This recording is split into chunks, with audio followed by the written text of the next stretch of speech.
We are here at the Black Legends Revue, which is a special edition of the Free Range Revue. It's our monthly show here at the BNH Stage, and we are really excited because it's Black History Month and we get to showcase some truly excellent Black talent from the burlesque and drag worlds all over New England. So we're gonna have elements of drag, such as lip syncing, reveals, prop work. Some of it will be camp, some of it will be a little bit more serious, but then we also have burlesque. But every single act is gonna be paying homage to a Black legend in our history, right? So every single performer is a Black performer, but also has decided to honor another Black performer who's gone before them with their performances. So it'll be kind of fun to see the audience members catch on to who they're seeing represented and like kind of see, based on the different age groups, what everybody picks out, because we've got performances based on music from over 50 years ago, and some of it that's just hit the charts weeks ago. When we're planning these shows, a lot of them come to us for concepts that we think will grab the audience. We like to pick those themes just to give people a little bit something different so they don't know what they're gonna get.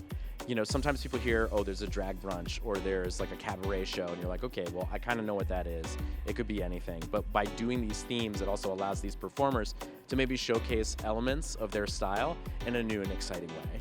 We like to bring this sort of nightlife and culture as a love letter to our neighbors in Concord. I'm really excited to bring this specific show to the stage.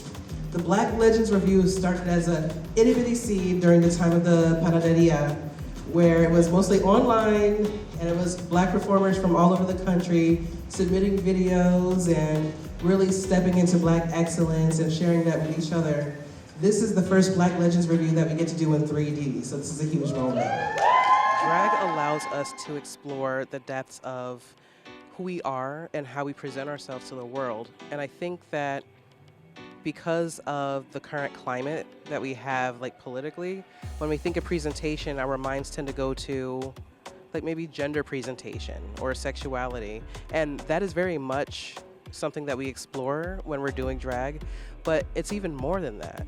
Doing drag allows us to explore presence. It goes from maybe during the day I'm a lawyer, or I'm a cashier, or I'm a handy person or something like that, to I am this dream, I am this fabulous thing, I am something, and I'm sharing that experience with you.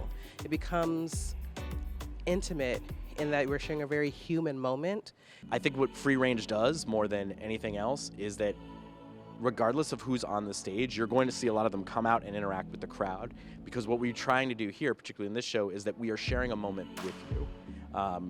You participate, in a way that feels safe. You don't often see tipping, but really the idea is that we're in this space together. We are creating something together, and that's like the freedom of this sort of medium of performance. Historically, especially since we're in Black History Month, drag, ballroom, burlesque, all of these things have allowed the Black community specifically and the Black queer community to find their ways onto stages and into venues and into conversations and their way to resources that they may not have otherwise. Drag has opened many doors and has allowed me to have some really important conversations and find not only myself, but also be a symbol of community and a symbol of creativity for other folks. This is a night that literally is going to show you a level of entertainment that will allow you to forget those lines of what you think is like, cool and dignified, and instead seeing a whole new type of expression. We are here because there's a need for art, there's a need for queer art, there's a need for queer art for people of color in New Hampshire, and we're trying to build a home for that. And yes, we can show up here and we can perform and we can have the best time of our lives, but it's really going to be the community members coming in here and supporting this show and new traditions to form and to thrive. So join us. Let's make sure that art has a place in Concord. Let's make sure that people who are in these communities and these underrepresented groups have a home.